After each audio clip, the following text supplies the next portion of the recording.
Hi, I'm Debbie Howard, Chairman of the Carter Group and co-founder of the Living Best Professional Community. Today, we'll be hearing from Ana Sepulveda. Ana is president of the Age-Friendly Business Association of Portugal and the Aging 2.0 ambassador for Lisbon. She's also founder and CEO of Mais Lab 40 Plus, a consultancy working in the longevity and aging area on product development through to age-friendly communities and cities. Our thanks to Ana Sepulveda for being with us today.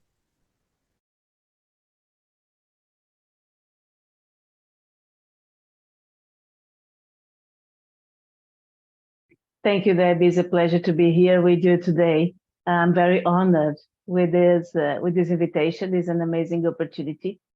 Well, in fact, I have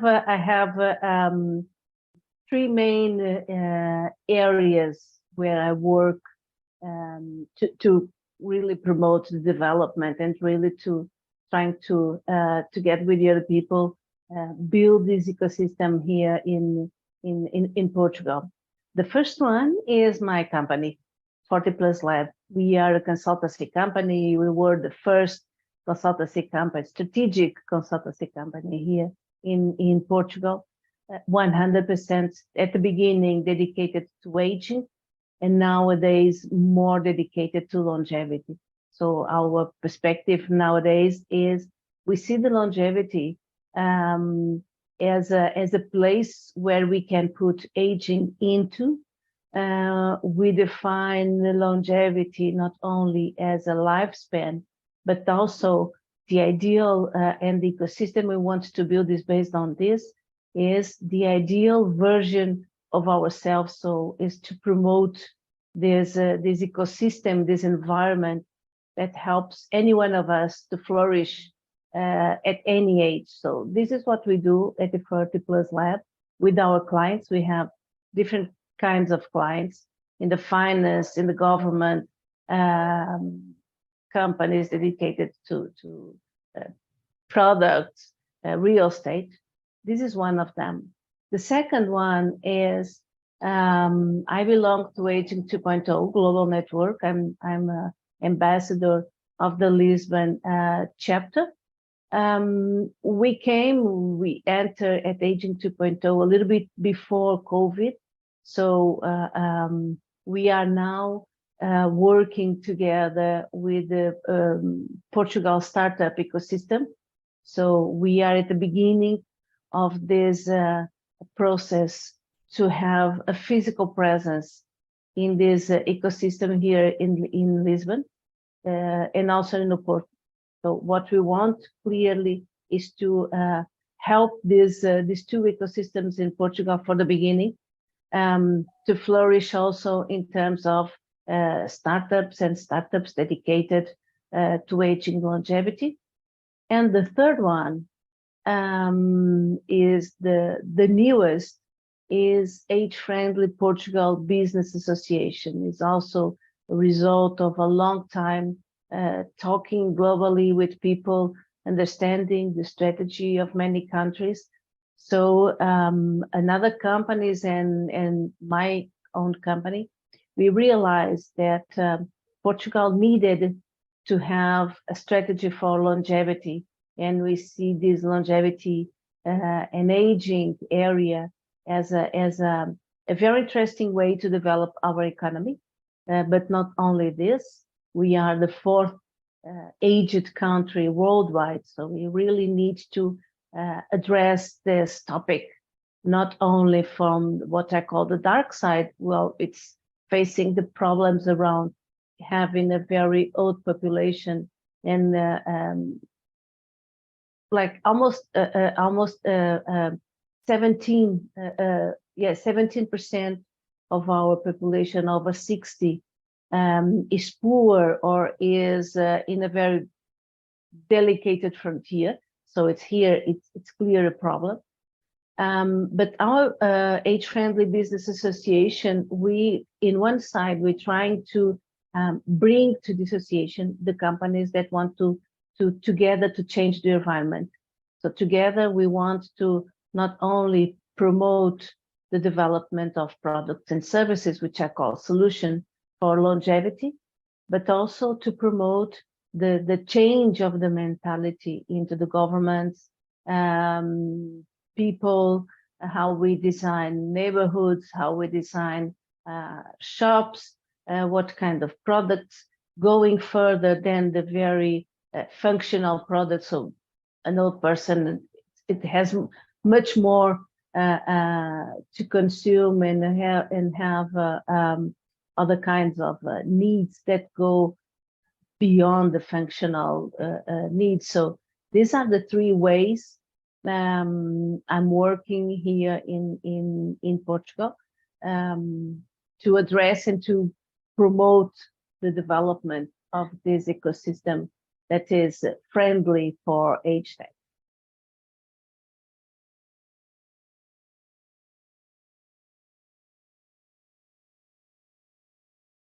Well, here in Portugal at this moment, we are in a challenging time. You know, we see two trends working together from the different stakeholders. I'll say promoting clearly the development of an age-friendly society, more from the social side.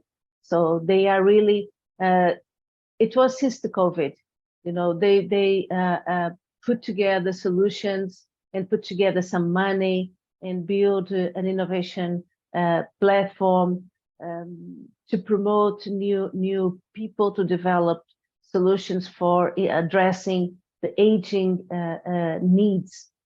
Then the other one came more from the economical side, which is the longevity. So we had this year Longevity Med Summit. It was a summit to talk about the new medicine in the industry of longevity. We have some longevity resorts here in Portugal, and we see this. I'll say this new area of longevity in terms of medicine developing. And the third trend is clearly addressing ages. We have finally ageism, which is in Portuguese is idadismo. It's now a word that is in our dictionary. So now the word exists. It was an amazing work done from people from the social economy side. I see the companies addressing the topics of ages nowadays. So they start realizing they need to promote the positive integration between the different generations. But in terms of age tech, we still to focus on solving the problems of the most dependent people from one side. Then the other one is there is an interest from the government, which is understandable, that creates the conditions for people live at home most time as possible. So there are some private companies looking for new solutions they can put into the business. They are home care providers. You know, they want to have digital solutions to promote a better aging at home for their clients. This is another trend. And I can also tell you that at the 40 Plus Lab, also we are addressing this people health solution for companies, but in our perspective, also integrating age tech solutions. You know, so we developed an assessment for companies to understand if they are or not promoting people's longevity. Also to address topics like ageism, to understand what kind of people they have in terms of age, if they have a very young team or not. But also in our strategy, we have already 3 startups one of them from Brazil, another one from Italy, another one from Portugal. 3 startups from the age tech we are integrated in our pack for companies when the companies want to address a better aging and a better life for their employees. So, and we are not the only one doing this. So we see clearly some age tech solutions going into the private economy for companies like us, for example. You know, there is a huge understanding that to keep people working in the companies, especially now that we have this problem of working from home. It's not clear that it's good for the employees, you know, but there is this mindset that companies should let me be at home if I want to. So they are also trying to use some age tech solutions to prove to the employees that at the end of the day might not be that good to stay working 100% from home. You know, there are some research already on this. That's interesting, and I'm really interested, of course, in everything you're doing in Portugal, and especially because you have a research background yourself. Yes. Yeah, which is I'm a sociologist. So yes, and with a training also in trends and cool hunting. So yes, I'm looking, and I'm passionate by everything that has to do with neuroscience and behavioral science. So yes, I'm all the time like looking through the window and looking to people and trying to see in the different places how they behave, how the business behave, how the politicians behave. You know, I forgot to tell you that in terms of the trends, so related to the second question, I would like to add another very important thing is here in Portugal, we also have the government of Madeira deeply committed with these longevity issues. So they also see aging into the longevity. I'll call it like pretend that longevity is a box. You put aging inside of this box. This is the perspective. But what Madeira Island wants to do is to be a living lab for age tech solutions, for research projects that want to take advantage of this small, more or less controlled environment. You know, we are talking about an island, but it was the first, in terms of the Portuguese government, it was the first time that we have an agency from the government, and they are also influencing the other islands around. Not only Azores is the second archipelago that we have here in Portugal, but also Canary. So in terms of the region, these Madeira, Azores, and Canary, they represent the Macaronesia region. So they are now addressing this topic of longevity as a result of the work that has been done in Madeira in the last two years and a half. So this is how they want to position globally. So I will take the advantage of this floor to say if there are startups want to have this opportunity to have the governmental support and be tested live in a real ecosystem. Let me know, because the Madeira's government is interested.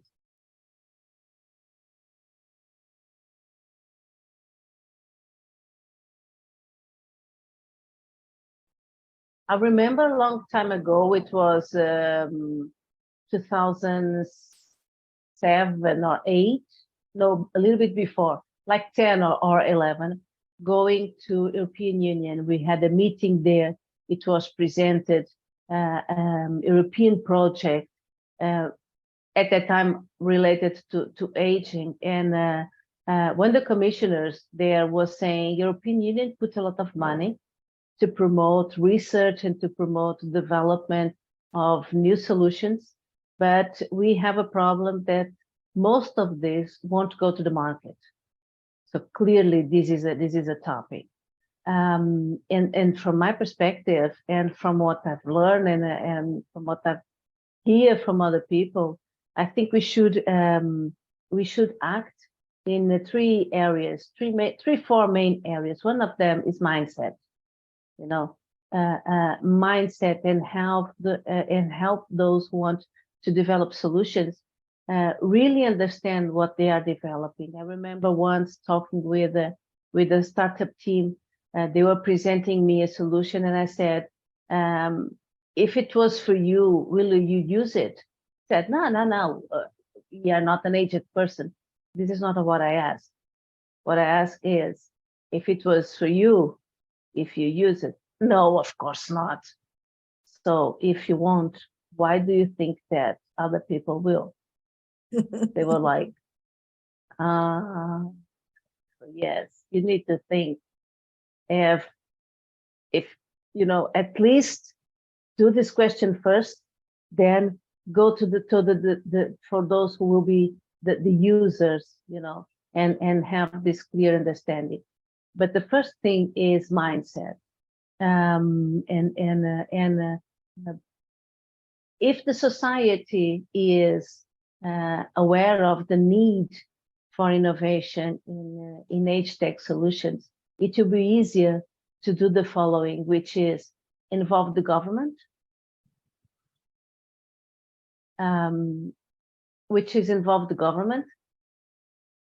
because government has to be involved, like it is in Madeira, for example, like it is in UK, in Spain, and in other geographies.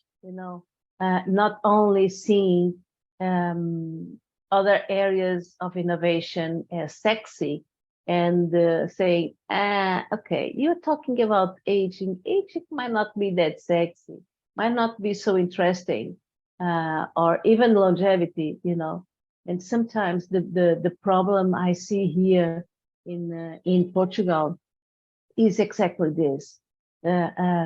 People don't understand clearly that this is the cutting edge area for innovation. Aging and longevity will grow a lot. It will be strategic for regions and for countries to be able to promote this innovation, but not only innovation per se, but also the innovation that really goes to the market. The third thing is, so the first is mindset, the second is involving the government. The third is, but also let me go back. The first is aging, the second is involving the government. And involving the government is important not only to have the physical place when people can innovate, but also has a strategy for attracting capital.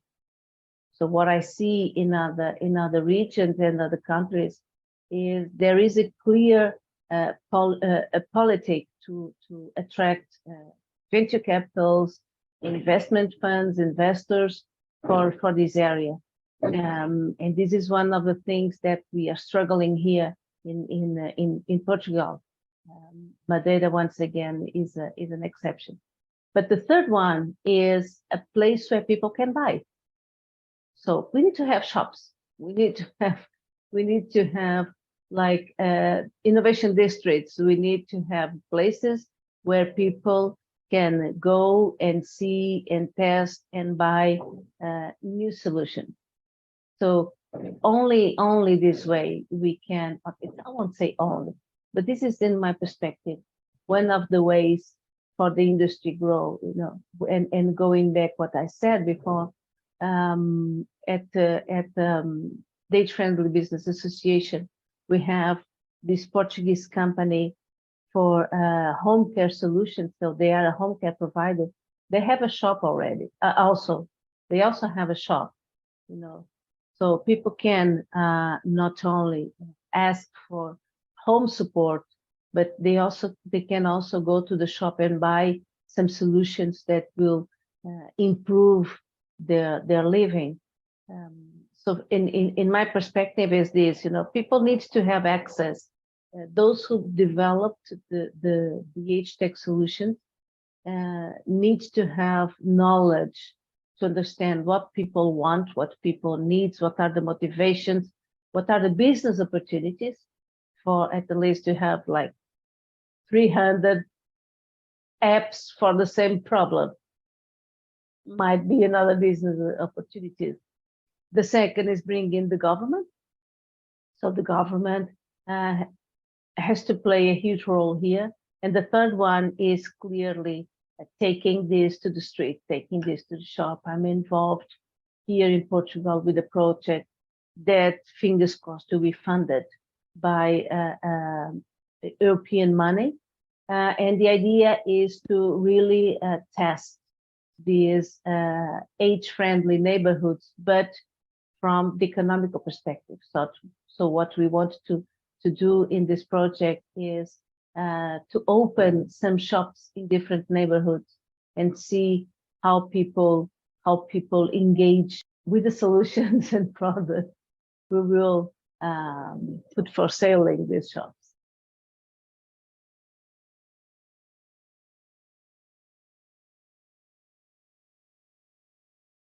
This important topic which is real estate. Portugal is internationally known nowadays. People call it Florida of Europe. I don't like that much because it makes you compare. If you know Florida, you are going to compare Portugal with Florida, and you can't compare. We are different, two different regions. But the idea behind this concept of Portugal being the Florida of Europe is there is this policy to attract new residents, and especially over 50, to come to live in Portugal. So we have seen a boom of real estate dedicated to age and longevity. And in fact, one of the projects we are also involved is this I'll call it it's almost like a small city dedicated to aging, and what they do is bringing a lot of innovation. So they are looking for age tech solutions to incorporate in a different aspects of this small city they are building. So this is also a trend. You see the real estate getting into. They are a very important player here for different reasons.